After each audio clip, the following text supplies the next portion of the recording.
for Saturday.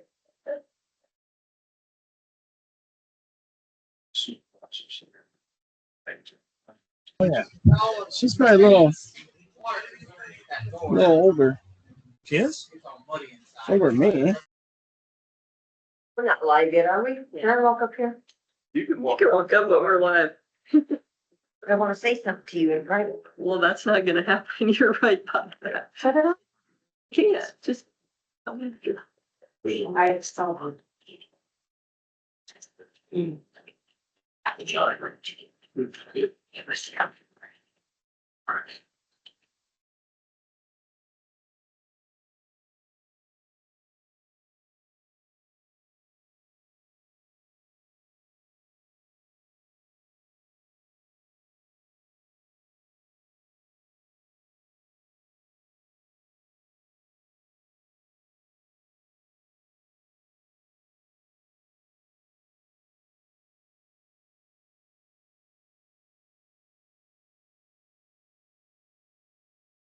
Okay.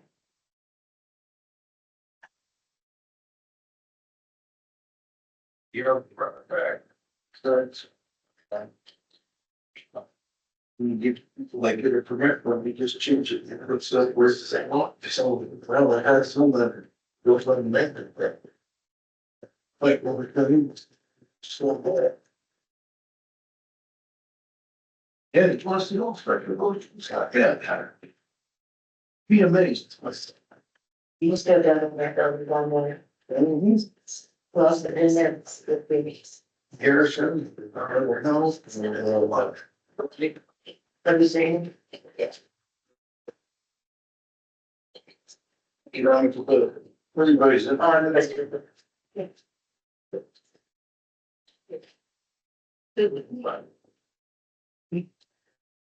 Must be saying it's 8:30. Oh, I have no idea. Okay, 8:30. I pledge allegiance to the flag of the United States of America and to the republic for which it stands, one nation, under God, indivisible, with liberty and justice for all. I'll stand up kicking that bird, kick right. Good morning, welcome. We have a quorum. All 5 board members present. First thing we need to do is to approve the agenda, as long as there's no additions or corrections. So moved. Then move. Second. Seconded. Any discussion? All those in favor say aye. Aye. Motion carries. Anybody from the public wish to speak?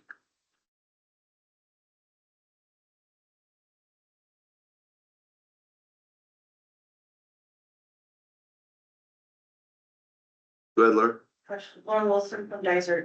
On the resolution you have on the agenda, I was reading that, when did you, if you were to vote to have this through, would it be like as soon as possible with public notice, or what would be the timeline on this, if it were to be voted through by you guys? What's that? The resolution for 07/2025. What's your specific question to it? What's the timeline on when that public hearing would happen? Would that be like as soon as possible to the county based on public notices, or it'd be like, we're gonna do it after planting season, so more people could, I didn't know if you guys had a timeline you could put that through That would be up to them. their board. Okay.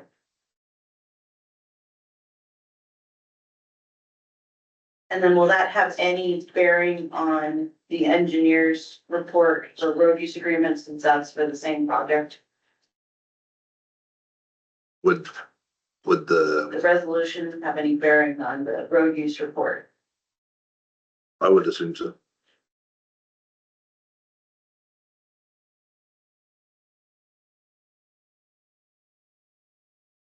Further comment, I'm happy to see the resolution, so.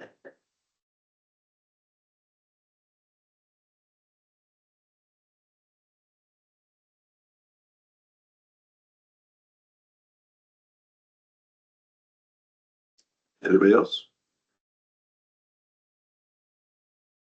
We'll open it back up at the end of the meeting. More public comments. close public comments at this time. Okay, discuss and approve the 3/31/25 public hearing minutes. First, we'll do those ones. So move. I'll second it. Moved seconded to approve the public hearing minutes from 3/31/25. Any additions or corrections? Hearing none, all those in favor say aye. Aye. Opposed, motion carries. Now the 3/30/25 minutes. I'll make them up. It's been moved. Kirk got. Kirk Upka. Second. Discussion. All those in favor say aye. Motion carries. Ben, engineer report. Morning. Morning. Morning. Morning. We've been rock on 175th west of 63, and on QNR west of Cloutier, and then, with the rain last week, found some spots being at the spot rocks, so here are those. Just got a slope culvert on N Avenue north of E29, then found a kind of hole in the road on 285th or 280th last week, so we're working on get that open back up. So, and then with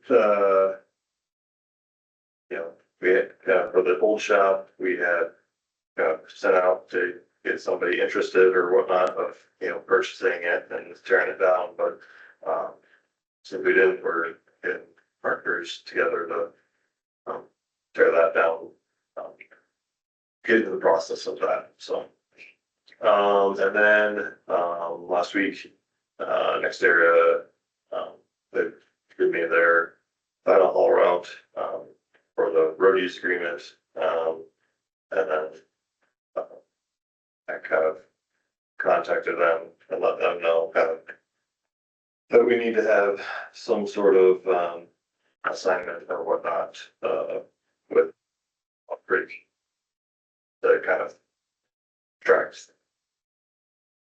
They're following through with all the things that have been in the road use agreement so far, so but I know you guys will want to make sure we're on the same page there, so getting them to just confirm that they state something, so. That's, and then I have 2 utility permits here.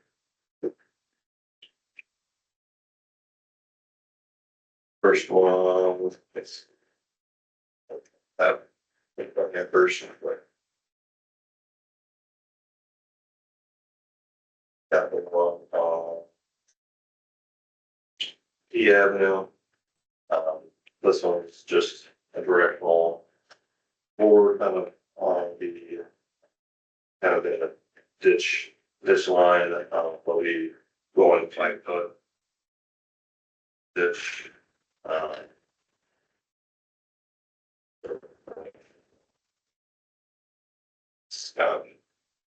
Just it's 2-inch schedule 45. So.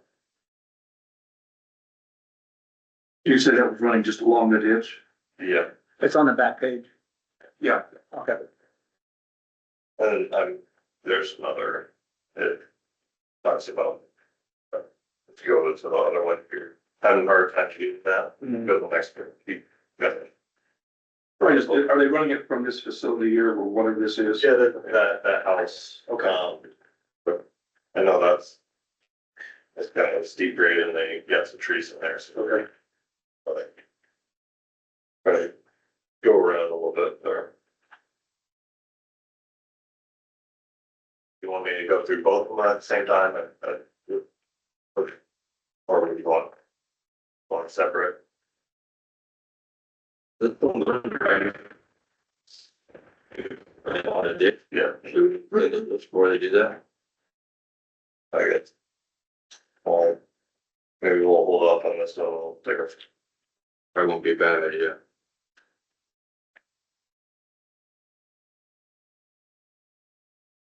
The other one's just going across the road.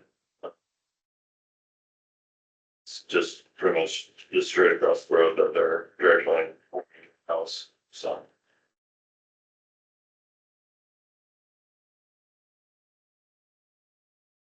Yeah, somebody hooked up.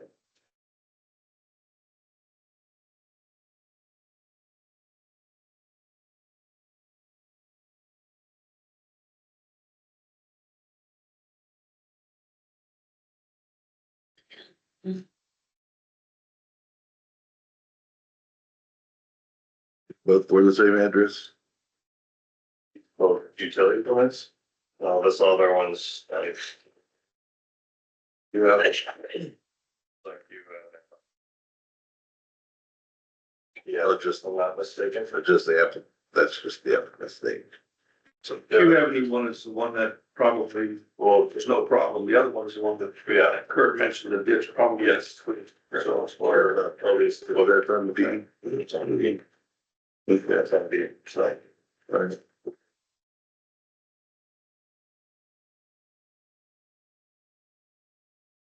It probably won't affect us because we're 5 foot in the ground, but really hard to look at.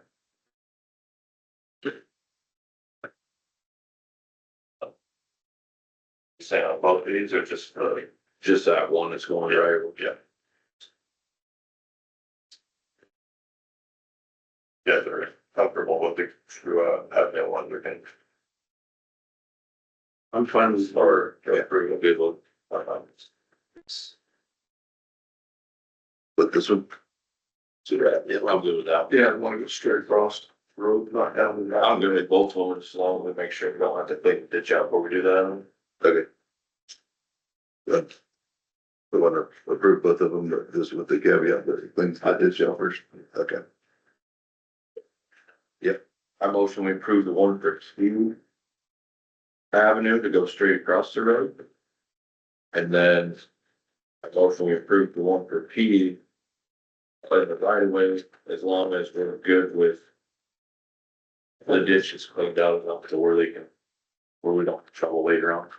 I will second, I guess, for both of those. We have a double motion or something. Yeah. Yeah, just, so, All right, I'll second that. been moved and seconded, any discussion? Good. Okay, all those in favor say aye. Aye. Opposed? Motion carries. Anything else for bids? Is there anything out of the old shop that we can, are we gonna just give some to the scrap, guys, or any components that we're gonna get rid of there? My hope would be internal structure, that we can try to save that and put that off to the side and kind of have somebody bid on it or whatnot, put it on an auction site Okay. that we have. That'd be good. But that'd be my hope. There's just random stuff that's in there that we'll probably just scrap, but the main, I hope that save the main structure, but Okay, steel and whatnot, so. sounds good. On your last point on your road report, will you just clarify what that says? I don't understand what you were saying. So for the road use agreement, I think in 22, line 22 of it, it says that they're required to pay an administration fee for agreement. And they've paid that. That is 25,000. Okay. And then the guarantee estimate was, that's another thing in the road use agreement that they're required to say that, hey, if we have the amount of money to repair all the things that could go wrong, they bad,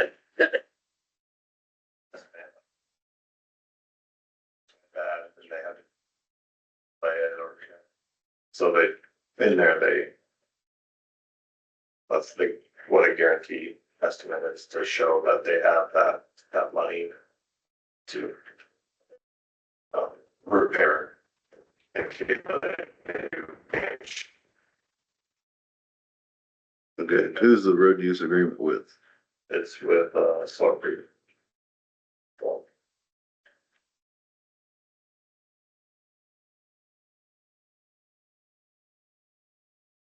And who, did you receive money from Salt Creek? Yes. Okay. So you received a check or like? Yeah, received a check. Okay, from Salt Creek? Yeah. Okay.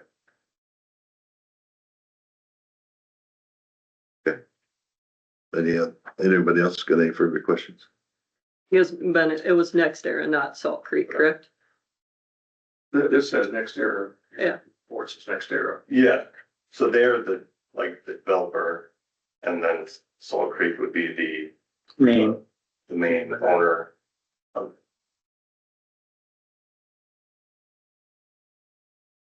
And they clarified that because we, in Salt Creek from 20 years ago, 15 years ago, 10 years ago, the recent one who just fled to Florida sold it to Next Era, so.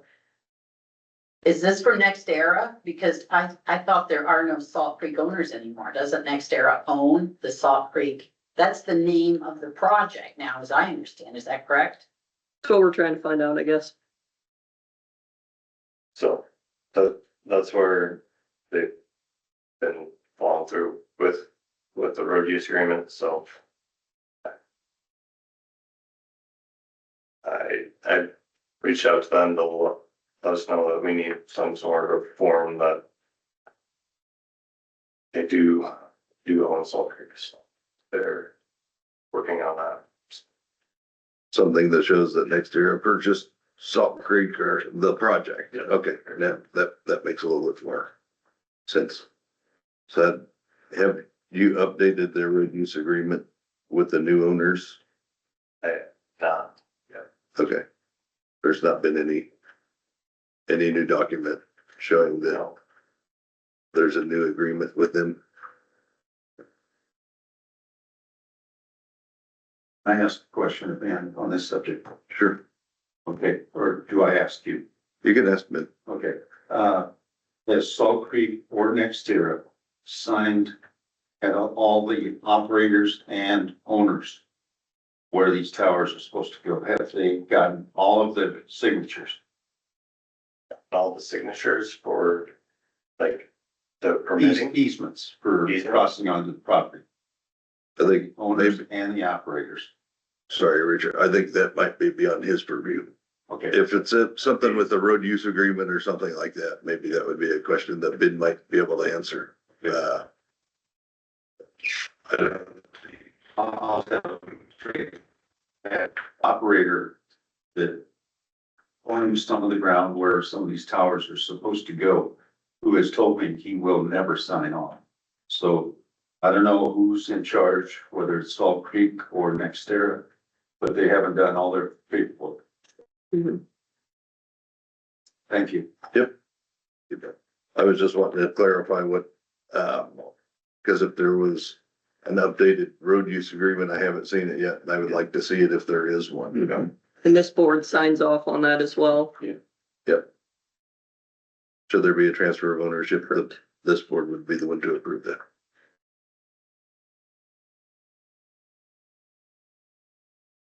Is the next item on the agenda also Ben's? Well, that, you can take that one off, because they have not voted on 10 days. Okay. So that one just got bumped on. I guess I had talked about putting it on the agenda, but it was more meaning when we had them wanting, they had voted on it, so they have not voted on it yet. So I'll make a motion that we table that until they've met. I'll second. It's been moved and seconded to table, voting on the, 10-hour days. Who votes on that then? The union, road union. The workers. Workers. If there are people who are not covered by the union, do they have to abide by whatever that decision is? I mean, whatever the union, if they're not, all the guys that have union jobs, they can either be a part of the union or not. And the union votes on it, then they fall under that. So that's binding on non-union workers as well? Well, they're part of the union, but to be like. Are you speaking more like the office staff? Because now, they don't do the 10-hour No. program. Are there any road workers that are non-union. They're all in the. Okay, Active versus non-active, I guess that's what I was trying to say, of they pay in and they vote, you know. There might be members that don't pay into the union, so that they not an active voting member. okay, so there's, sorry, go ahead. Casey, you can say. We have, some of our deputies are in it, we have a majority that are, some are not, but the ones that are not are still bound by the contract of the union. They just don't get the representation if they're not happy with something. Okay. That makes sense. And they don't get to vote. And they don't get to vote, they don't have any say in what the contract reads. You have to be a paying member to be part of those negotiations. And basically, you know, when they have their meetings and their negotiations, you can only be a paying member, so you have really no say in what you'd like to see negotiate until you're a paying member. Okay, But they are bound by union contract that is signed between whatever bargaining unit it is and the county.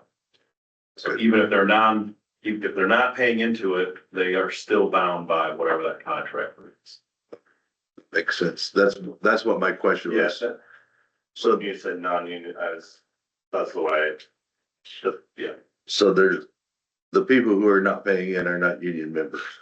They're covered by the contract because they're, it's a right to work state basically, and they have, the union is required to cover them as far as like, termination and that kind of stuff, disciplinary type stuff.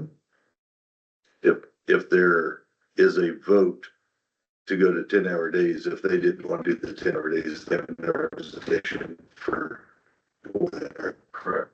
So whatever the union votes would be or would be binding on the ones that don't have the. Okay, are you guys understanding? Yep. There's a concern that, was brought up to me. If there's people that are not in the union, they don't have a vote as to whether they're going to go to these 10-hour days or not. They can't vote to get out of the union because they're already out of the union to be bound by the 10-hour days, but whatever those are, it's binding, that determination is binding on non-union, employees, so. That would be kind of one of the red flags that was brought up, so. They usually start that at holidays, so we got some time to have their vote yet. Yeah, usually it's after. Should you?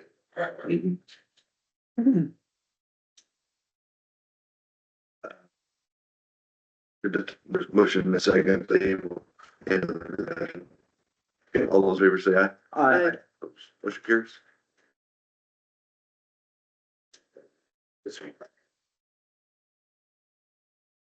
And this was mine. Next one is yours. Yeah. Discussion possible action regarding power over the Ethernet for Orion phone system. So Dirk and I have made several trips to our facilities to look at the equipment. Then we had the ISAC team come out last Tuesday, I believe it is. So the contract with RN was signed the 1st of November. I mistakenly said the 4th last time. It was signed the 1st of November last year.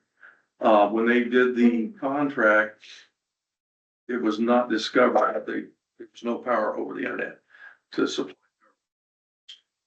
So with ISAC, and they submitted a after our Tuesday,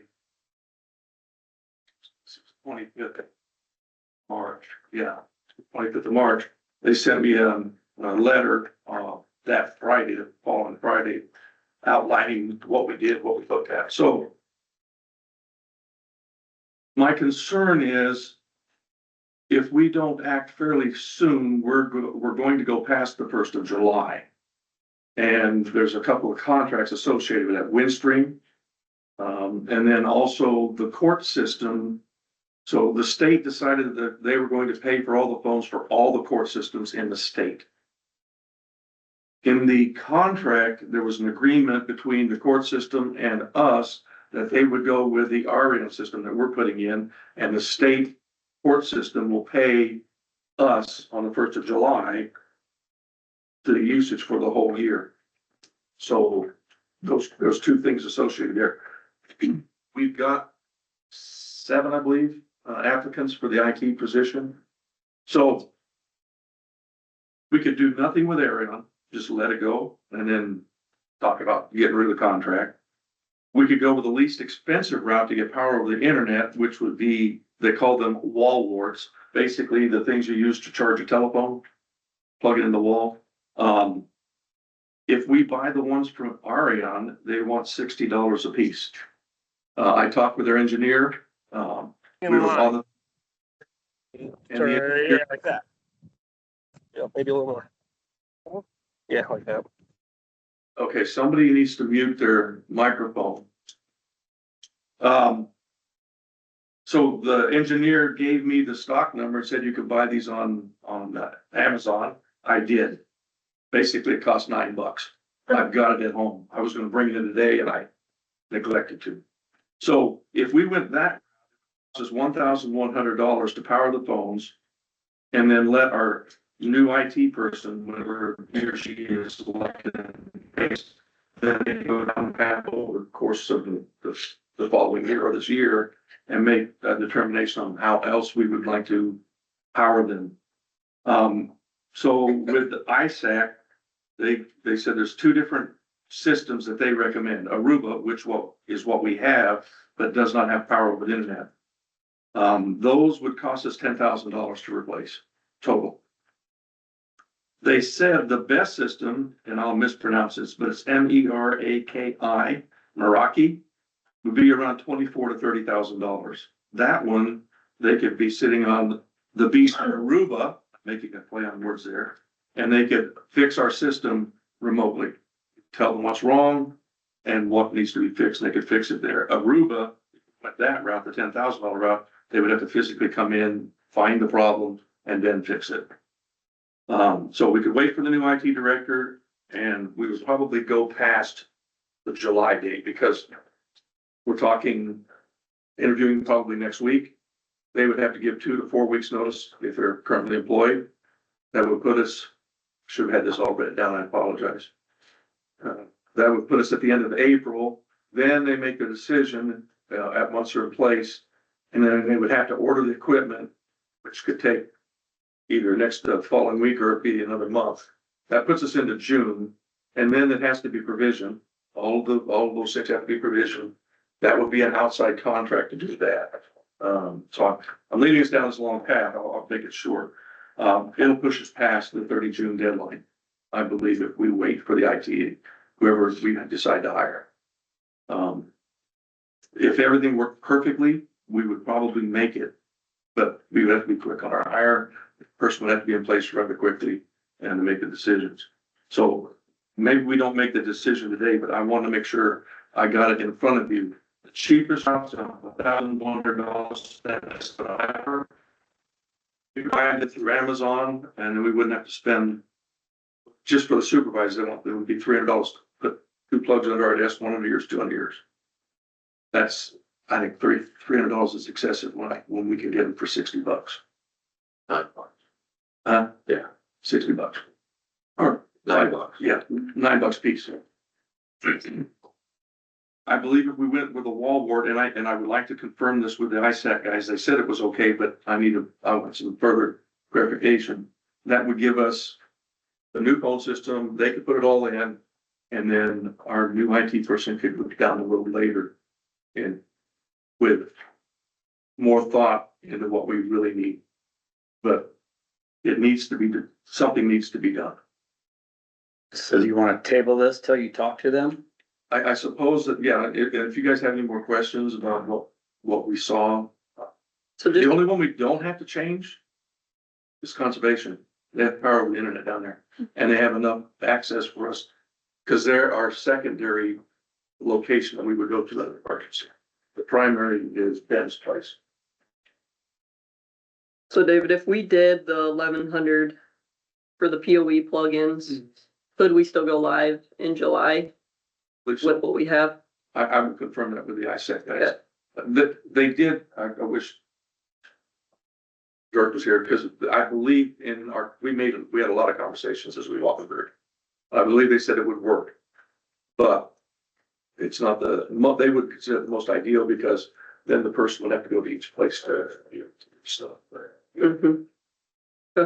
Is it a hard deadline, July 1st for the court contract? The court, that's when the court's gonna pay us the money, the state court system. So we're trying to have it in place by then. to Yes. have Yeah, Is there any other reason why July 1st is the big important date?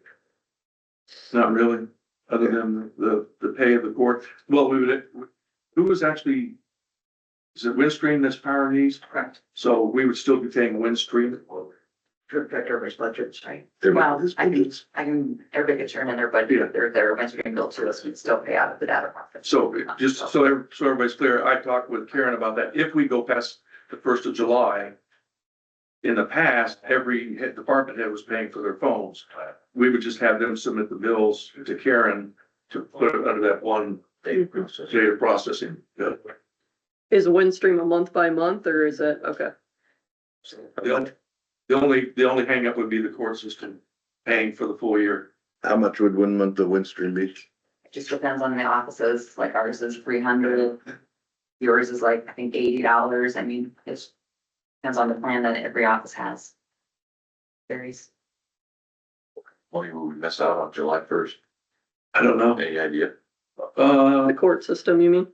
Yeah, what are they gonna pay us? Hang on. That'd be good to find that. And it's an all or nothing, like, we couldn't just do the court system, obviously, we'd have to do everybody together, so that makes it a. Or I can it don't be, know- I don't know or what can they- it be in phases? Right, they're gonna, well, Arion will come in and go building by building, because they have to provision the equipment so that those phone lines are, parted over, so,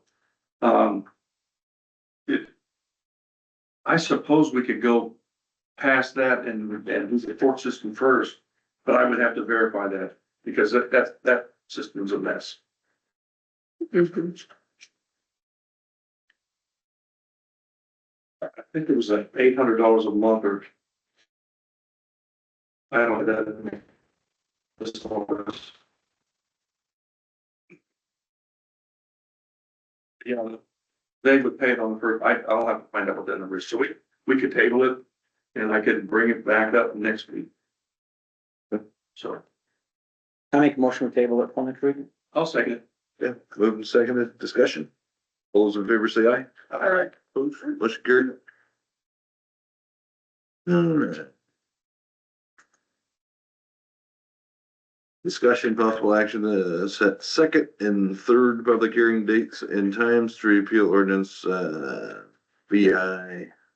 6.5 wind energy conversion assessment ordinance.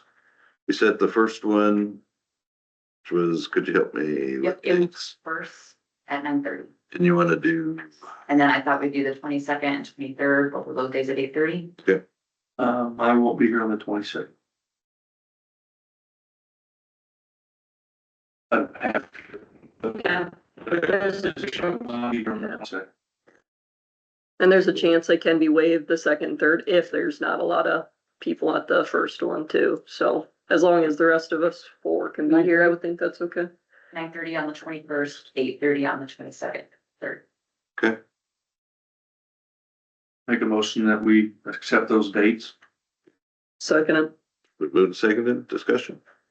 All those in favor say aye. I, Opposed, motion carried. Yep. 22nd and 8:30. The 9:30 time is just after our regular meeting. Yeah. On Monday. Yep.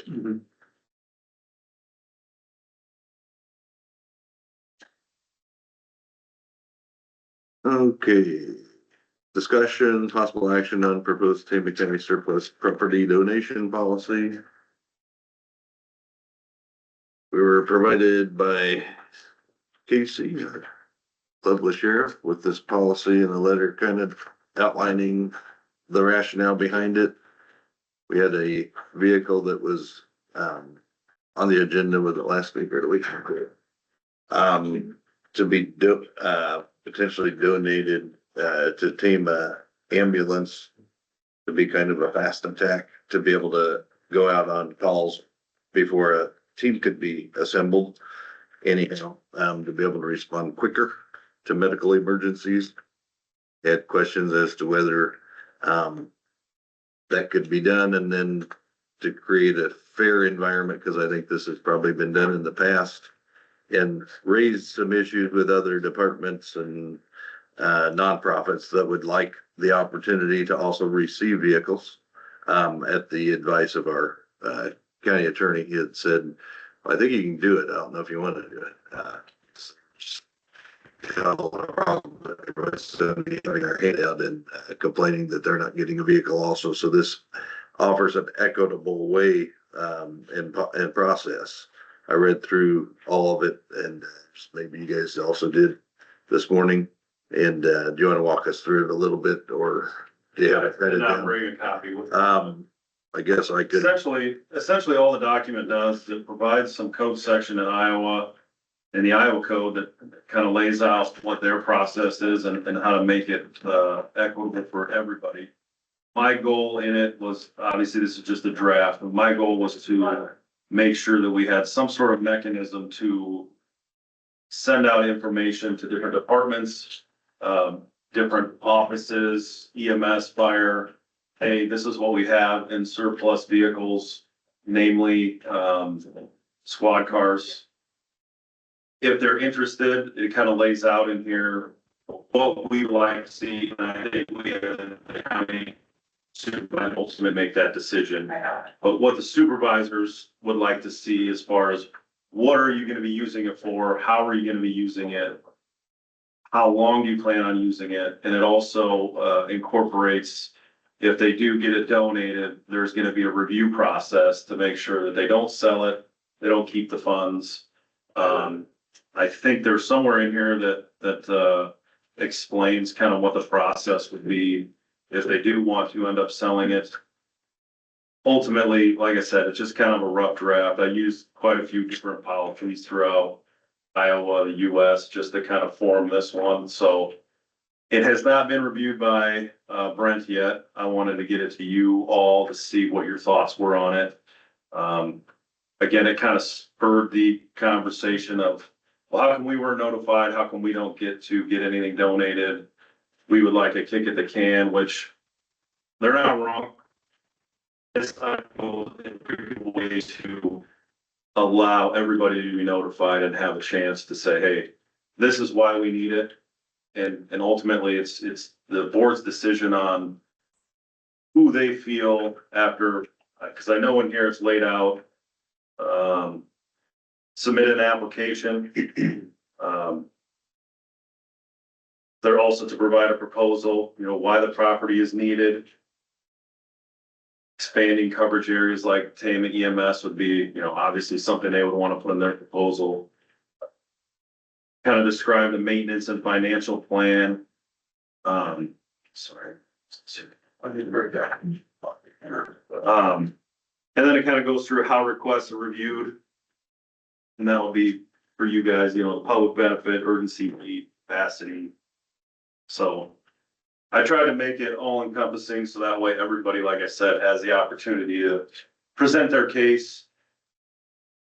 Sounds like I'm holding court, but present their proposal and, have that opportunity to have something donated.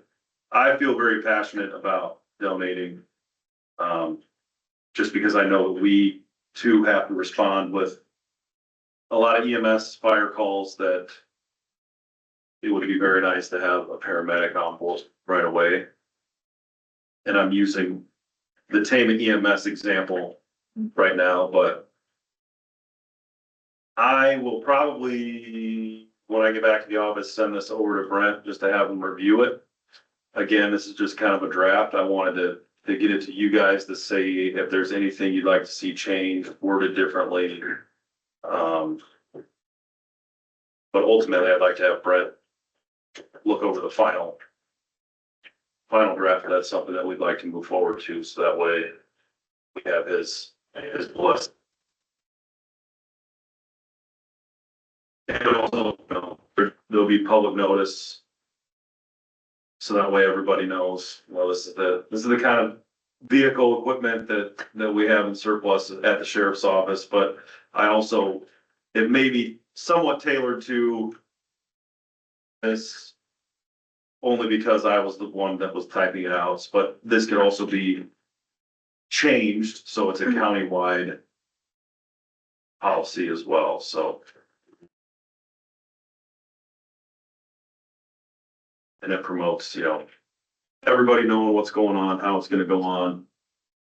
How long of a process do you think this would be? Say, today you decided, hey, I've got a surplus vehicle. And we're going to go down whatever this process is. From the time you make that decision, how long do you think it will take before the transaction ever happens? Well, you bring up a good point, because it just made me think what the notification process would end up being. How would we notify the public? Obviously, it's no secret our page reaches people, but again, I don't know if you consider that an official notice. If it would need to go in the paper, that could be something I could clarify too in the policy, but I mean, realistically, I don't know what, Well, if it has to go in the paper, how much is it gonna cost for us to advertise it? More than the vehicle? I said, well, no, just depends on how big, And how long would we have to advertise? right? Yeah, 10 days? I don't know. I don't know. so is it required to go in the paper? That'd be a question for Brent. I don't know. I know our public hearing notices have to, and like your minutes don't have to, but I don't know about logistics of. We talked about this at the landfill, I believe, when we were wanting to sell that dozer. I think. I don't think that's have to be in paper. As long as it's on your website, or they were talking about the govsales.com or whatever it is. I believe, talk to Brent. Yeah, but wasn't the catch on that dozer, because they didn't put it in the paper, they couldn't, or no, it's because it didn't go through the board of commission. I think, Yeah, is that right? yeah. So, yeah, I don't think it has to be, I can clarify Yeah. that. So I see you raising your hand in a second. I think Brent needs to see this. I think we need to nail down the process. You know, do we have to post it in the paper? Then how long is that? I mean, at some point in time, it may be cost prohibitive and then. Right. But I also would like to say the EMS services, as I'm getting older, I've mentioned that many times, I'm getting old. EMS services are very, very important for you. If you're having a heart attack, you need somebody there quick. I will submit that most of the Tama city police officers are trained. But this would give them a faster response. And if you're the one having the heart attack, it's kind of important. So I'll get off my soapbox. So I guess my suggestion, we table this until he's had a chance to talk to. Is there anything else you'd like to see changed or? Is it? There's no resale or transfer.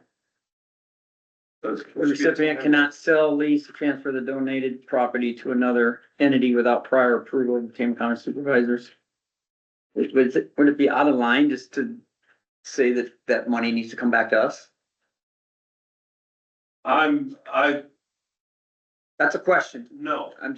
Is that out of My line knee-jerk saying that? reaction, no, and that's why I wanted to put that in there to.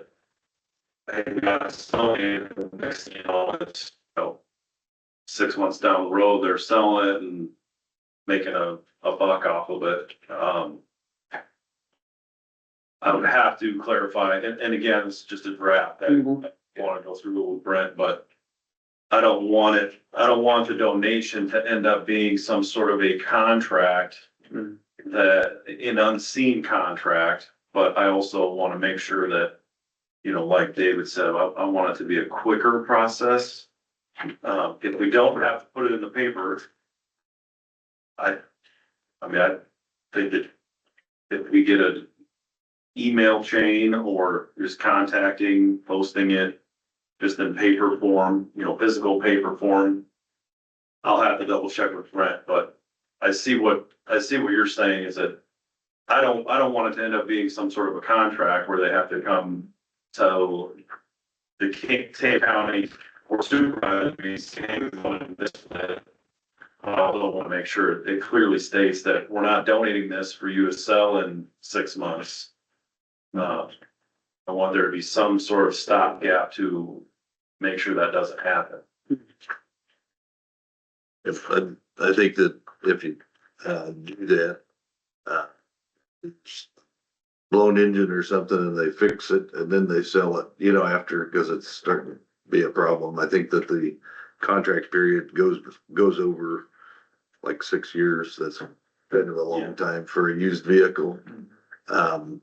Especially old And ones. I understand getting in the weeds and trying to get some of the money back.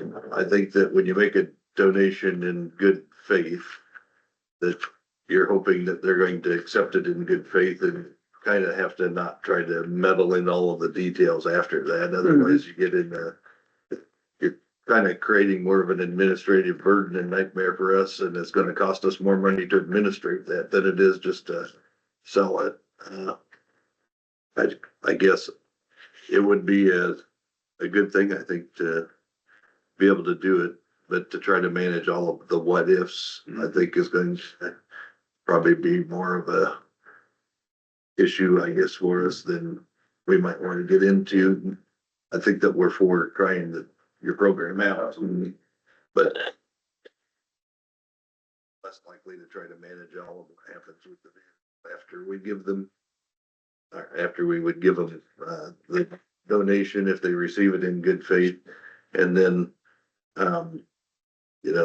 say there's a bad actor and they would get the vehicle and then sell it in 3 months or whatever, trade it in and make a financial benefit from it. We would probably not want to donate another one to them in the future. Like there's some natural consequences built in. One thing I would like to see is if we are making a donation and trying to make it fair, that once we make a donation to one department, that they would be excluded from any until all of the others have a bite at the apple. And then they would, after everybody else gets a chance for a vehicle, then they would have another turn. If that would be acceptable for the other. Yeah. Well, I think that ultimately, the decision would ultimately come back to you guys anyway, so. Yeah. I mean, if he comes in and says, hey, I want this squad car, or whatever it is. Yeah, hey, you were back here a couple months ago, Yeah. we're gonna give somebody else a chance. Yeah, if nobody else wants it, I guess Right. that would be a good thing to also, if Right. nobody else wants it, then. And part of this too, part of this draft is there is some built-in skepticism just due to the nature of my job, so that's why some of it's worded the way it is, but that's why I wanna get it to Brent, so that way, but I know he starts jury trial this morning, so Yep. chances of him looking at it early this week or so. So if we didn't donate it, then you would send it out for.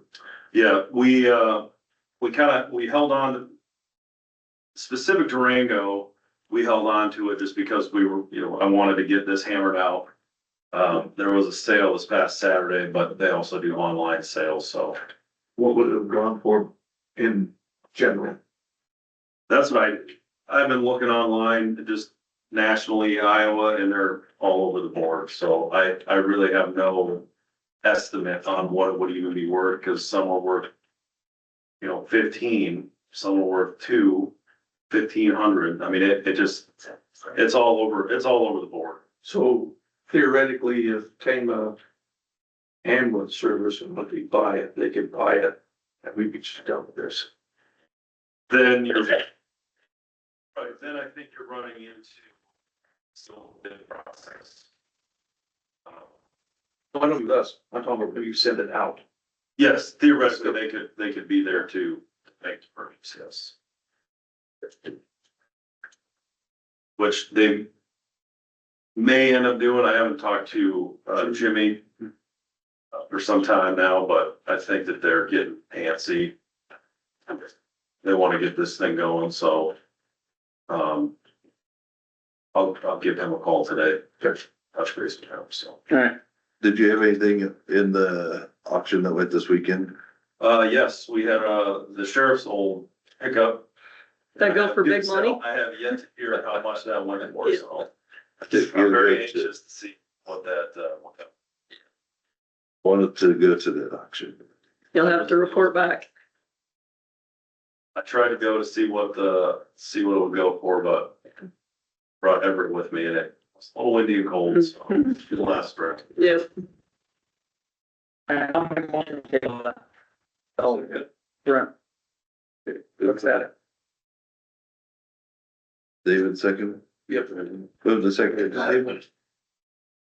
Further discussion? All those in favor say aye. Aye. Opposed, motion carries. And we gotta talk to you in this section too, so.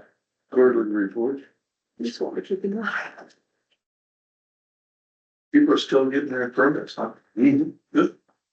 I'm encouraging a lot of people to get their permits anyway. Yeah.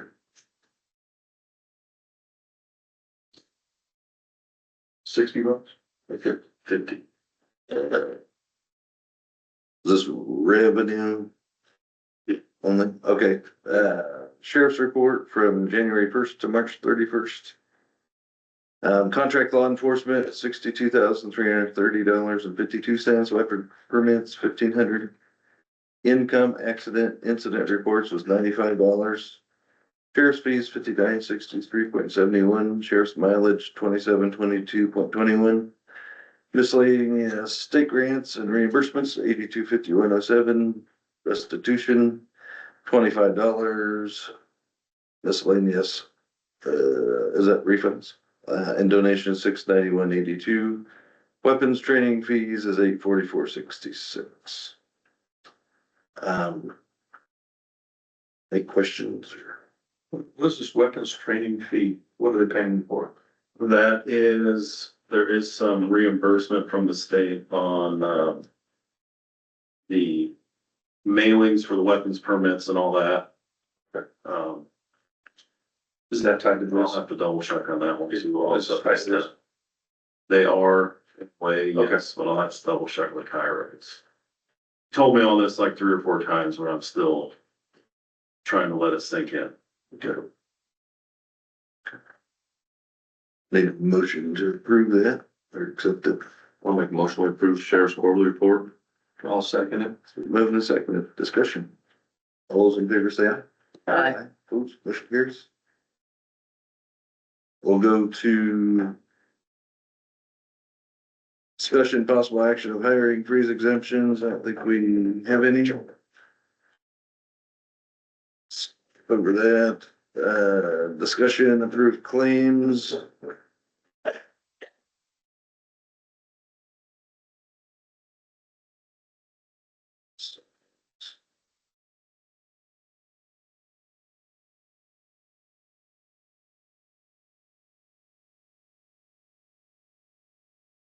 Mm-hmm.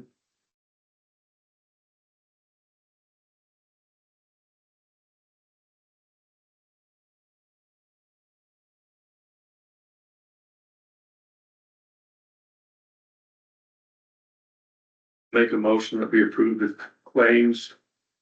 And here's the number 296, 041, period, 04. $296,041.04. Moved and seconded. Discussion. All those in favor say aye. Aye. Opposed, motion carries. Supervisor updates by district. Not much going on in mine, the usual calls about need rock, but that's a spring thing, you know, all we can do is let them know. So, the Board of Health, we were all there, so kind of know what went on there, and I did not make it to the aging meeting. And then, they had their annual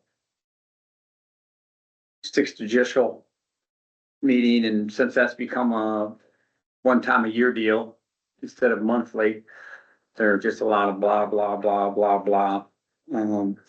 They pretty much pushed us all to advisory, which is just a nice way of saying your opinion means nothing to us anymore, so. There's just a lot of blah, blah, blah on that one, so the state's taking that over, basically. Other than that, I think it's probably it for District 1. All right, for District 3, so I've had a few meetings this last month, so the Iowa Workforce Development, I met with, Michelle Roseborough. She's a business engagement consultant, so she's based out of Marshalltown. So she was at North Tama School for a job fair and reached out, and so we met after that. We discussed several items: economic development, jobs, hiring, challenges in the community, housing, businesses, budgets, grants, and pretty much everything in between. Had a really good conversation. Michelle has been in her role since January of 2025, so fairly new, as I am as well. So she has a team that works with her, so she's going to bring that back and discuss everything that we talked about to hopefully provide some ideas on how to help Tama County. So for one, like I was telling her, we can't get anyone to work at our trailer pool, which is huge. We have a nice pool, like we need someone to work. So she had some ideas maybe that they could get posted other areas or ways that they could help. So just trying to think of ways, and I talked about kind of all your guys' districts just to bring up some of the things going around there. So no, that was a good conversation. DCAT orientation. So I'm new to it's decategorization is what it means, is the board that I'm on. So I got trained on that here 4 weeks ago. Jasper and Howard and Tama are the 3 counties together. DCAT was started in 1987. So DCAT works with CPPC, which is Community Partnerships for Protecting Children. So the Jasper Poweshiek Tama, it's called JPT. So if you hear me say JPT or DCAT, that's both the abbreviations. So the board approves that contract for the CPPC. These are events or ways to help children with services or learning events to promote safety and wellness. The funding starts at the state level from HHS. What is left gets broke out by population, and we have 3 years to spend that money is how that works. There's a procurement that gets sent out to nonprofit or places that might need the funding for their services. They can apply.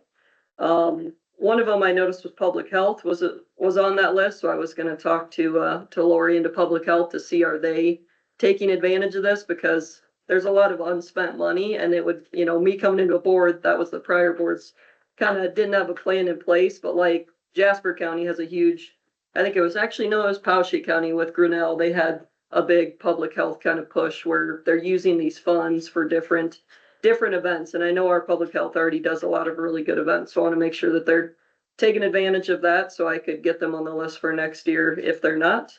But yeah, some other ideas are safety events, parent engagement and education, child abuse prevention, which we're in that right now is that time period. Sharing and cost of mental health advocates or resource officers at schools. So it'd be like a shared opportunity there. So I think there's definitely some opportunity, and excited to get in on that board of what we can all use that money for, I guess. The next one was Heartland Insurance Risk Pool. So we meet every other month.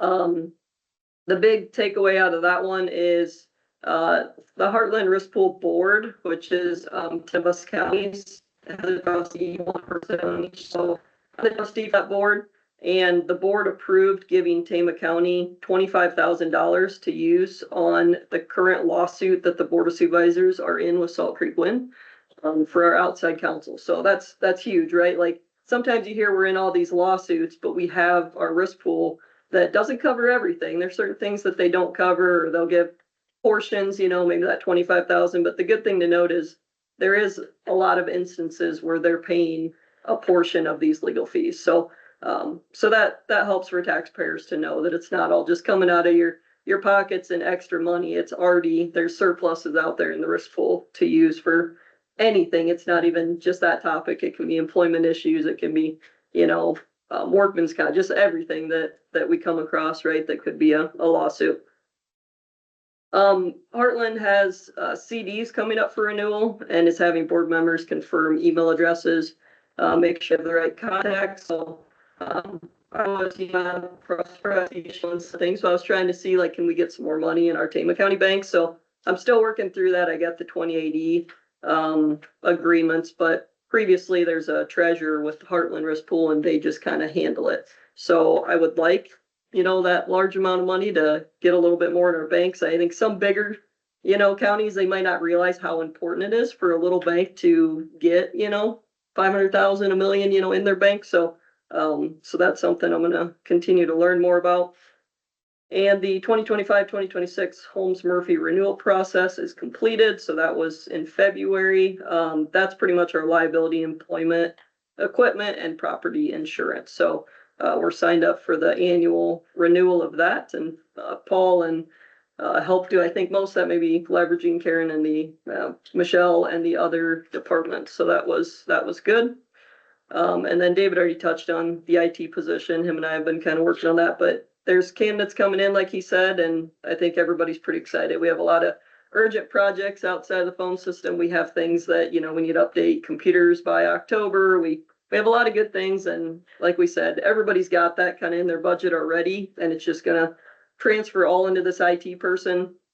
I really want them to look at everything, like we have a copying machine in every single building, like what can we do to streamline anything that's electronic through this IT person? So they're managing it and departments come in and they all, maybe certain times of the year, they all come in and say, this is what I need, or that IT person goes and sees what they need. So yeah, otherwise just, I don't think there's too much else. The rock looked good, that the contract rock that was put down looked good, kind of that cleaner white as I mentioned previously, and otherwise we're good. Okay. In mental health world, they're still working on a transition plan that has been submitted to the state from our region. We're going to be joining a new that goes more to the west, will be coupled with Marshalltown rather than the Waterloo district, as the old ones are called regions, the new ones will be called districts. And I'm going to start attending those, as well as Libby. Libby will be retained in the mental health advocate role. We're trying to expand her role to offer more mental health services in Tama County. I have talked to her. She is interested in seeing what that would look like. And so anyhow, we're looking to see so their region has been the disability access point, or a DAP. So they're going to continue after the 1st of July, where the previous region is going to be dissolved. And so some of our cases in our wind down will probably be very soon after June 30th. The other region, the new region that we're going to, or the new district that we're going to, will handle some of our transfers and incoming formulations of how things are getting paid after July 1st. If there's bills coming in after July 1st, mental health bills, they will be coordinating some of that. That's at least the proposal to the state. And so how mental health is going to be handled after July 1st is still becoming more clear. We still have a lot of answers. And what's going to be fun. The mental health advocate is the only thing that we're required at a county level to still provide that will be reimbursed by the state, outside of the substance abuse funding for the sheriff's budget. Mental health advocate, or mental health prescriptions, while people are in jail, as well as transportation, those will all be reimbursable state. So those are some a online webinar with public health. The state board of public health held a meeting with their bureaucracy at the state level. And the first thing they said right up front is, we're not regionalizing public health. And then they went on to outline a structure that looks very much like what they did with mental health when they regionalized mental health. And this will be rolled out over the next 2 years if they can secure legislation. they're going to try to be pushing on legislation next year in the next legislative session that would outline specific region, or they're called, not called regions, they're called access points. Where each county would report to these access points to make sure that they have a plan in place to provide specific services. And that's how they would receive funding, outline the grant funding type that they currently receive. And so there'd be streamlined services, streamlined funding, but it's kind of a way for them to have a little bit more control about what's going on at the local and the county level. So it looks a lot like what had happened back in the 2012, 2013 calendar years to mental health. Those are the things that I have to report on, I guess. Go ahead, Kurt. District 5, the landfill, pretty quiet out there. There's taking in garbage on that deal. Everything's running smoothly out there. My road travels with my work. I see a few different things here and there. Worked with Ben on a crossing, tile crossing for 2 farmers. I gotta hook that up yet. They got work that in. So that was good. Just been attending numerous calls and kind of in the evenings going out and looking, see what everybody's calling about. Had some calls on some concrete on the road in a ditch. I don't know if they got that picked up. I haven't been out there yet. What was that address? Oh, it was, south of town. I know where it's at. It's between F and G on 285th. But, other than that, everything else seems to be pretty decent. I did hear that the roundabout in town's not gonna happen. Right. That's what I heard, so. I don't. Mike's got something. Toledo council meetings because I'm forced to. And if I'm remembering right, there was some sort of sewer problem or Yep. like with the, Utilities. yeah, and they gotta fix that first. So it was moved till next year is what I'm remembering, right? I mean, you can probably look it up in my council Yeah. article, but yeah. Yeah, I heard they gotta move the water. Big project, but then I also heard here last week that they might have just axed the whole thing. Boy, terrible. I don't know, I'm not sure how that's gonna unfold yet, so we'll see how that goes, but that's what I heard kinda, so. That's about all I have, Dave. For District 2, I'll keep it short. We already talked about the wall warts, but part of the Arion training we got, Michelle and I have done a couple of video conferences with them. They gave a demo of the phone system and the software, and I don't think we would do the special software for everybody, but particularly like in Karen's case, they've got the software that will take the audio of a meeting, break it down into sections, give the high points or like a bullet point thing, and this is all done through AI. And it's not a very expensive option, but the phone system has an awful lot of very good features, even for just the regular phone. Then I went to an essential services meeting. They're still working on determining the fund distribution. They're looking, the last thing they talked about, they were looking at basing it on acreage and responses. The responses would change every year. The acreage shouldn't change every year for divvying up the funds. There's a bunch of old handshakes out there where, hey, my partner says I'll respond here and there. They're going through and cleaning those up, getting them documented. And then they're asking for more board representation from the citizens, particularly up north, I believe, is where they don't have enough people to be on the board. And then I talked about the phone system. Dirk and I have been around. We've looked at all the frame rooms and given you those recommendations.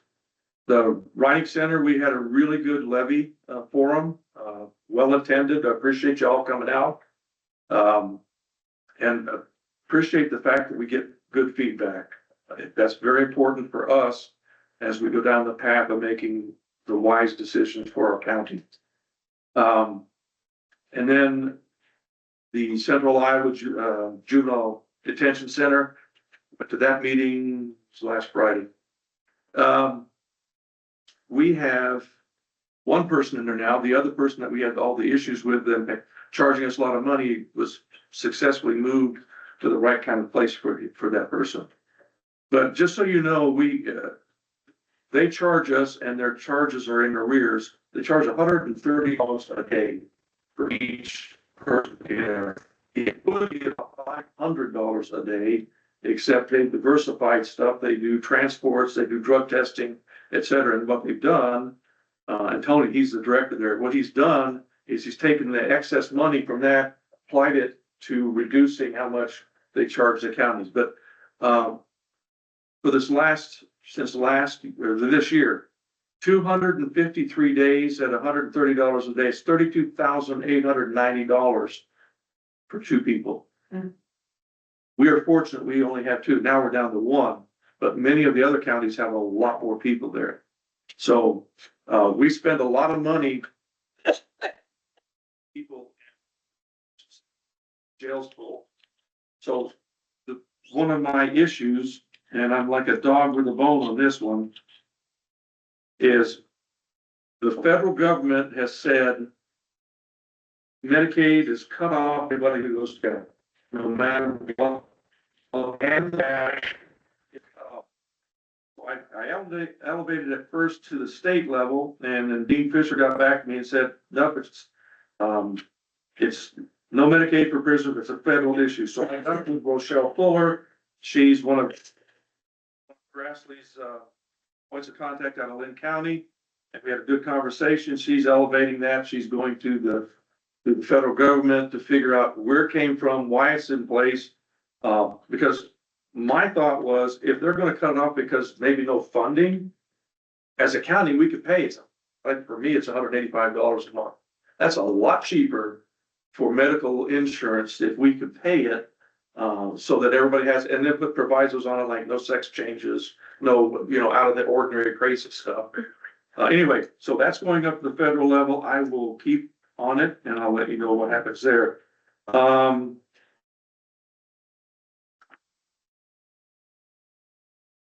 Heather, you beat me this time. Yep. I'm done. Not know that. I've got a meeting tomorrow. I've had people ask, so I was wondering. I think they hired one dispatcher. I don't know if they've hired the second one yet, so I'll find out. They've hired both dispatchers. They did? Okay, good. Okay, What about no the, director yet, that you know. I have not officially been told. I heard that they have, but I have not officially been. Okay, we'll run good that. enough. Good. All right. Wait, that notice. The replied letter. Well, like actually from the department, so they hired. All right, good enough. Next item is discussion possible action to approve resolution. Litigation with Salt Creek Wind and procedural matters regarding Tama County Board of Adjustment. This is a resolution, that I worked with for attorney on for just a couple of comments on the outset. There was a Board of Adjustment meeting that was scheduled at the end of February. We weren't unaware of why that was canceled.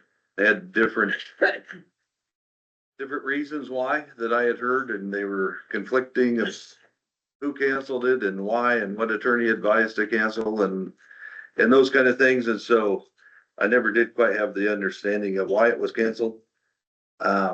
We worked with our attorney, kind of trying to understand it a little bit better. And through our lawsuit that is going on with Salt Creek Wind, we were able to review some documentation. Within the documentation, there was a letter that was sent to the Board of Adjustment, and whoever their attorney is asking for them to meet by the end of March. And we certainly were in favor of them meeting before March. and, or before the end of March to have that resolved. And nobody knew that they were in favor of that. So this is kind of a resolution saying, Salt Creek Wind's in favor of them meeting before the end of March. We're in favor of them meeting before the end of March. Why isn't it happening? And so this is, we are trying to stay independent of all of what, the Board of Adjustment is doing, but we want to have an understanding and a clarification where we're at, because we're in a lawsuit. And we have conflicting, opinions about what's going on within the Board of Adjustment. Can we move forward? Can they move forward? We're being asked if a moratorium applies to this current project. We want to know if this issue is resolved and when it's going to be resolved before we can issue our opinion on if it applies. And so, this resolution hopefully will clarify our position on where we stand as far as what this Board of Adjustment needs to do. We think that they need to have a meeting. We're not going to tell them how they should decide. That's up to them. But we think that they should also comply with the request of Salt Creek Wind to meet and decide on the previous action that was asked of them to be taken. So I will read it. Does become a public document when it's either passed or failed. And so I want to read it. If there's any questions from board members, we'll certainly take them. It can be changed and it could still pass in a different form. Resolution 47/2025A, Tama County, whereas Tama County is currently involved in several litigation matters with Energy and Salt Creek Wind LLC, and whereas in Espenshide versus the Board of Adjustment of Tama County, ETAL, Tama County case number CVCV 008903, a citizen claims the Tama County Board of Adjustment, the Board of Adjustment acted illegally in affirming the September 24th issuance of zoning certificates to Salt Creek Wind LLC, known as Salt Creek, and that the Board of Adjustment's November 12th, 2024 decision was improper and illegal for various reasons, and whereas other constituents have raised concerns regarding the procedural irregularities in the November 12th, 2024 public appeal hearing before Board of Adjustment and its subsequent written decision, whereas a citizen appealed the zoning administrator's December 2024 decision to grant Salt Creek's extension of time to commence construction and establish the use under the September 2024 zoning certificates, which has yet to be heard by the Board of Adjustment and is therefore subject to the automatic stay in Iowa Code 335-14, and whereas in Salt Creek Wind LLC versus Tama County Board of Supervisors and Tama County number CVCV 008931, Salt Creek claims the Tama County Board of Supervisors, the Board of Supervisors, acted illegally in passing a moratorium on wind energy conversion systems, permitting and construction, Resolution 1-6-2025B, and whereas Tama County has an interest in protecting its resources and funding the defense of two lawsuits in which the county must defend inconsistent positions is not in the best interest of Tama County, and whereas the Board of Supervisors finds that there are sufficient concerns regarding the procedural irregularities, with respect to the appeal hearing and decision to warrant a new hearing and decision by the Board of Adjustment as the issuance of the September 2024 zoning certificates, and whereas the Board of Adjustment's decision following the appeal hearing may moot one or both lawsuits, thereby conserving county resources, and whereas the Board of Adjustment's reconsideration of the appeal will reinstate the automatic stay of any activities in furtherance of the 2024 zoning certificates under Iowa Code 335-14 in Article XXY or 2102.1 of the ordinances of Tama County, Iowa, and whereas due to the uncertainty regarding the litigated matters of the status of construction, the Board of Supervisors further finds it in the best interest of Tama County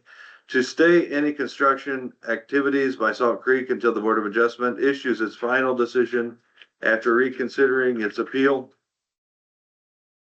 Whereas the Board of Supervisors and the Board of Adjustment will seek stays of the proceeding in both pending litigation matters to allow the Board of Adjustment to reconsider the appeal anew. It is therefore resolved by the Board of Supervisors of Tama County, Iowa. The Board of Adjustment of Tama County, Iowa shall consider or reconsider the appeal regarding the zoning administrator's 2024 decision issuing zoning certificates to Salt Creek Wind LLC. In reconsidering the appeal, the Board of Adjustment shall hold a public hearing and conform with all procedures outlined in Article 21 of Ordinances of Tama County, Iowa law, and the Board of Adjustment's rules of procedure.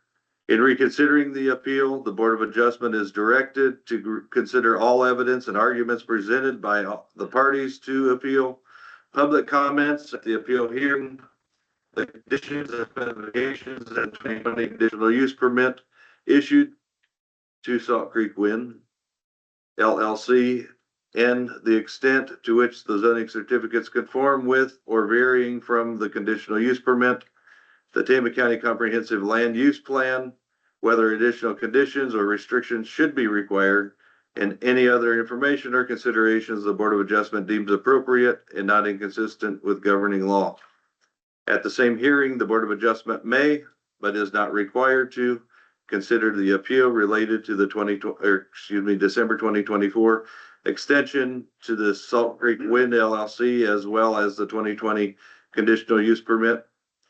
Should the Board of Adjustment choose to consider those additional matters at the same public hearing, the public notice for hearing shall so specify. The Board of Adjustment's written decision shall make specific factual findings and state with specific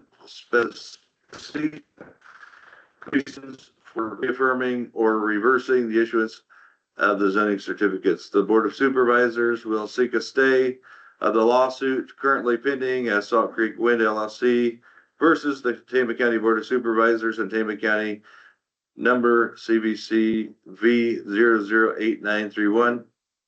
And the Board of Adjustment is directed to seek a stay of the lawsuit currently pending in Espenscheid versus Board of Adjustment of Tama County, ETAL, Tama County case number CVC 008903. And such stays shall also seek order staying construction by Salt Creek Wind LLC, consistent with this resolution, Iowa Code 335.14 and Article 2102.1 of the ordinances of Tama County, Iowa. Having read it, any of the board members have any questions, discussion? Just so we're clear, so the record is clear, that was, you forgot to add a V in there on the Tama County, this is the very last paragraph. Tama County case number CVC V 008903. Good. Other than that, you did great. There were some tough words in there. It good? I'll make that motion to approve resolution 4-7-2025A. Okay, been moved, I'll second it. moved and seconded. Discussion. Hearing none, all those in favor say aye. It's Aye. Oh, I'm sorry. Roll. Miller, Aye. Turner, Aye. Nibble, Aye. Dolan, Aye. Aye. Okay, motion passes.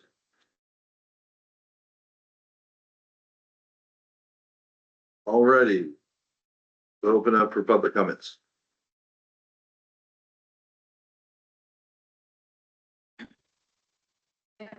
So for single verification, are you asking for a stay or this is a stay?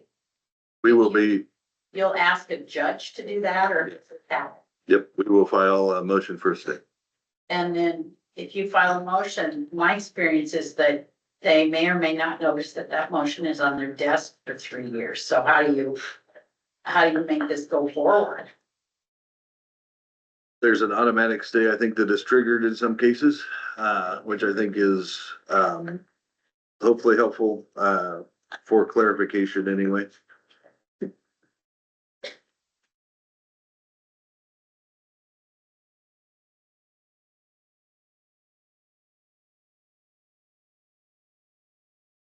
You requesting an emergency stay then to try to get it promoted? Because as she said, they tend to be slow moving at times.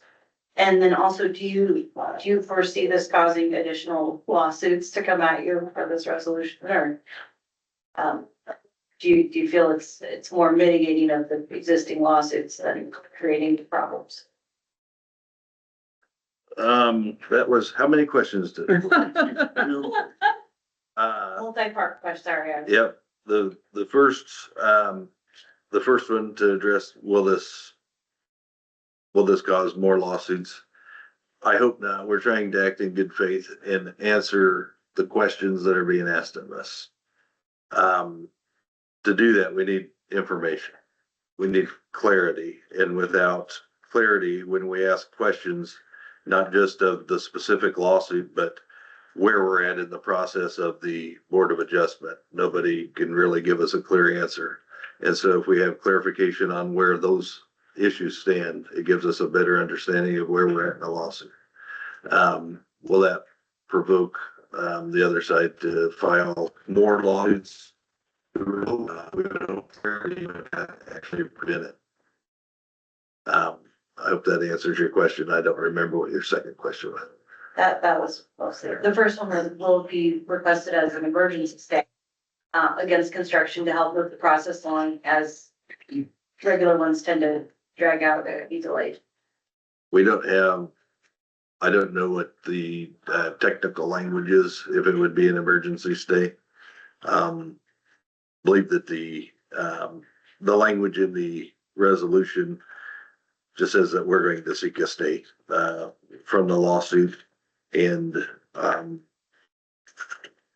secondly, that the Board of Adjustment would also be encouraged to do the same. Yep. You're understanding that? Oh, I'm sorry.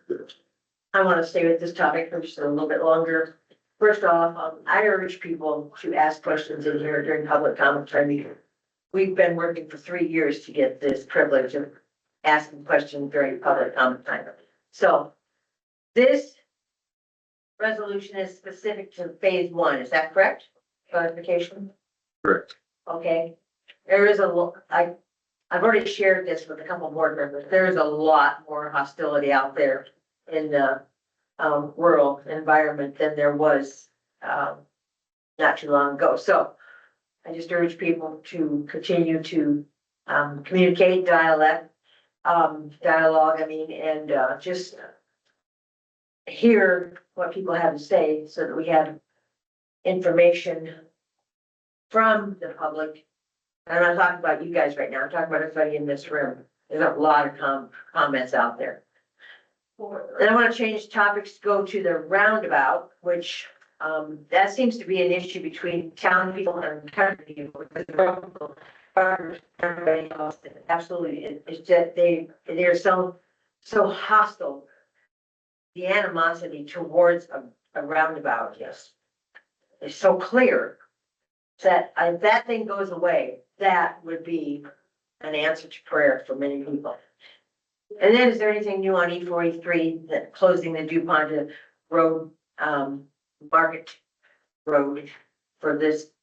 Moving that to a better time of the year, like maybe some people have commented that it would be better to close the DuPont during May, June, July, instead of August, September, October, November, December. Anything new on that? Farm to Market. I cannot, late start date starts in August. I would prefer them to start sooner, but I cannot be in a contract. I can't just force them and say, hey, you have to show up at this time. That's within the contract where it's late or August. They can start anytime sooner, but it's up to the contractor. If they have other projects going on, I would love for them to start sooner. I would encourage them to start sooner. Please do. People that even farm now from north to south and south to north. I mean, it's just not all the North Tama farmers are north of Highway 30 and all the South Tama stay south of the river. That's not the way it is anymore. So is there a possibility of even putting that off for a whole year if they cannot start that project earlier?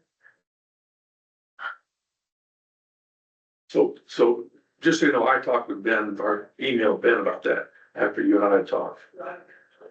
So that's the latest they could start, which you've already stated that. Yeah. What's the earliest they could start? They can start now, since they've signed the contract. Okay, But they have other projects that they have, you know, other contracts with where they start to be April, May. First before they come to us. would you reach out to them and let them know that, our farmers are up in ours? I know that, that contractor is working on the ones here, I guess it's April 7th, right? Today? Yeah. They're starting on the ones on the county line. So they have two over there. It'd be my hope they'd finish those two up, in a couple months and then move early, you know, move sometime in July, but that all depends on weather and, how things are going with them. So Strongly encouraged. yes. So I'm gonna proceed with an example of how it is right now, today. Yep. So, Matting lease, which are one of the bigger farmers with the machinery that takes up the whole road. So, and there are a lot more now, but they're the ones that are having to use K Avenue. Yeah. Right now, they're about the only ones that have to use K Avenue. So they transport all their equipment at midnight, 1 AM. They post position trucks, their pickups, their own farm pickups on either end, and they move that equipment so they can get it from one farm to another. I can't even visualize the life and death situation that's gonna happen when there's 10 farmers trying to do that in September, October, and November. September, October, I can't even visualize it. Because like even a tractor with 2 grain carts, something just really simple nowadays. You cannot pass them on my road. I mean, if they're on that road, I better turn into a field guide, for instance. There's nowhere for me to go. And that's just a common everyday back and forth. Semi's the same thing. So I just thank you, Ben, for anything you could do to make a difference in this high risk situation. And it's not even personal for me. I don't want anybody in this room to think it's personal for me. I'm so tired of being not a personal thing. How would that work with our fiscal year starts in July 1st, so how would they be able to start before that? So they've already signed, like, we've signed the contract, and so once the contract signed, it doesn't matter what, I guess, fiscal year. I just didn't know if you had to wait for the money for the next fiscal year to be. Once the contract is signed, that could be, you know, spent, and they've already done all the funding, and the DOT knows that it's coming out. And obviously, in kind of the summertime, you can't really predict. You have your late start date, not mostly what you're going off of on time frame, so. I was trying to find an excuse for you, and so there's.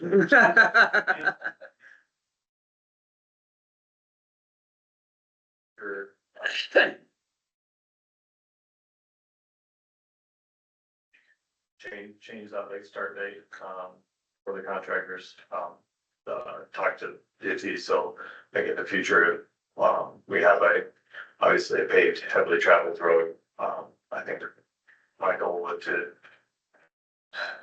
from this experience, I would be trying to get it to May or June, you know, so we're not running into this again, so. Sure, okay.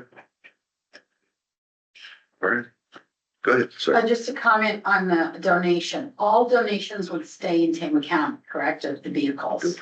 Oh, yeah. Okay, well, couldn't we just email the city clerk of each of our 12 towns and say, please forward this to your police, your fire, your EMS? We wouldn't need to put it in the paper. There'd be no individuals needing to look at it. That would be just. Right, and I have an email chain with the Yeah. fire chiefs and the. Yeah, that's why, yeah, why would City you clerks. put it in the paper Right. at all, because no one was Unless- supposed to see it. Unless there's something that in there in the code that says that you have to provide a paper advertisement. You know, a Well, if you're newspaper. contacting them directly, Right, they'd be more likely to read that than right. to go look No, at the paper. yeah, I don't disagree. Okay, so I you don't could disagree. just do that. Yeah, I think Yeah, that well, I would think be, that would be very my, effective. that would be my plan. I Okay. just would have to make sure that the code allows that. to happen. Yep, there'd be other private nonprofits as well, I think, that would Right. probably. Essentially, it's for anybody in Tama County. And I guess thinking about it more, I mean, there could be a possibility of an out of county agency that is working in Tama County, but it has to meet the criteria of the donation. I mean, it has to provide some sort of service. That. Potentially be a school, Yep. could potentially be a daycare, could potentially be a church, there's all kinds of different private nonprofits. Oh, and then one other, comment just for Casey,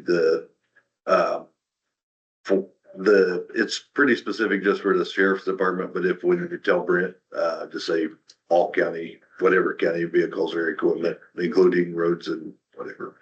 And I just did that because I was thinking about Yeah, our specific. you're specific, yep. To try and see how it worked. It helped me a little bit better, try to figure out wording with all the other policies that I looked at to try and get it all together. So Yep. obviously my skepticism aside too, with the good faith donations, I make sure Brent doesn't have that same skepticism, but that might be hard too. Yep, you have I get it. Okay. Any other public comments? The quick comment, concerning nation. Cut it off, keep it simple, don't have any paper trail after that. And if you want to post something, there's a wall right here. That if you post, we post meetings all the time on it. So if you got equipment to go, put it out. Keep it simple. Thank you.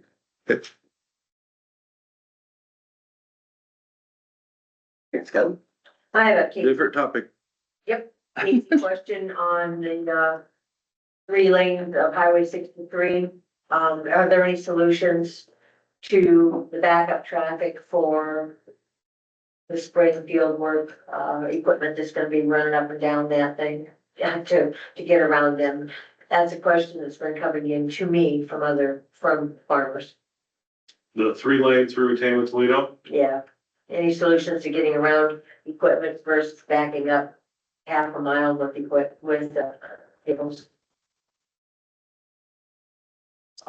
Only is for not passing, but for turning.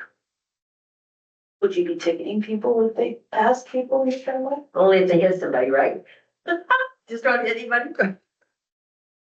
Always so, I can look at I can reach out to the DOT to see if, I'm gonna assume right now, that is for turning, and that's why they went to the 3 lane is to have that turning option.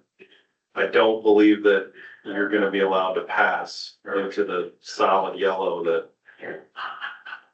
So I would recommend not passing. Well, I'm gonna turn off on a side street, but a lot of people won't be able to do that. If they're going from north to south or south to north, all the way.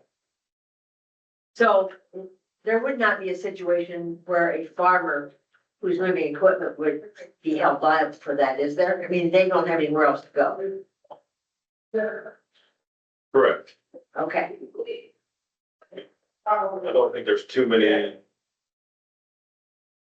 Yes, I don't think that they would be held liable as long as they have their slow moving vehicle sign Well, I'm just asking, and keep it under 35 miles an hour, but. another month from now, it's gonna be a big deal. No, not another month, 2 more weeks. The weather gets warm. Next week. And, thank you. But I would not pass in that. Well, I'm not ratting on anybody that's told me that they've done it, I'll tell you that much. Just stay home, don't have to Your Bob O'Rourke is so helpful. Just trying to help. Yeah.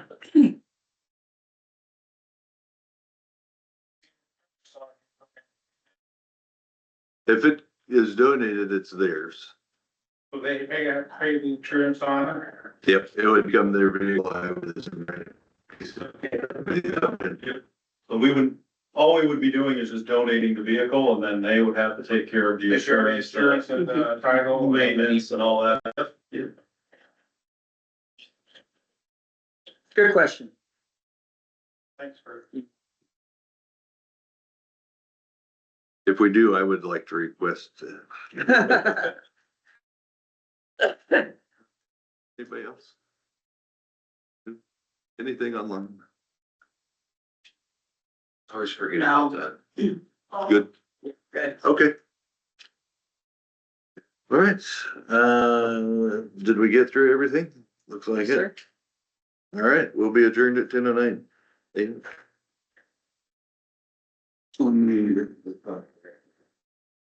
Like keeping on finances updating, you know.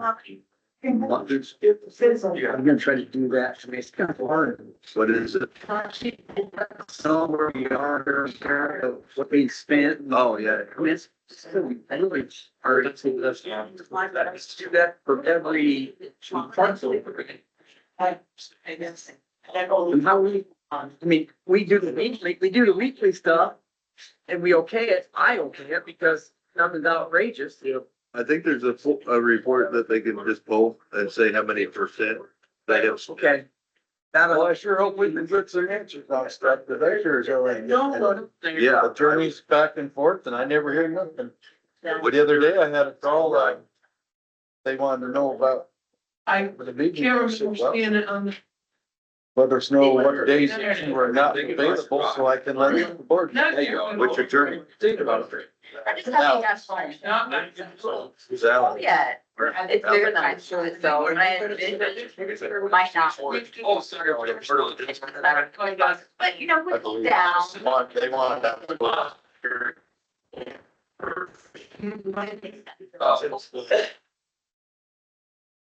And I never heard, I think that was Thursday. I said, It's like, what are we gonna do? let us for you? know what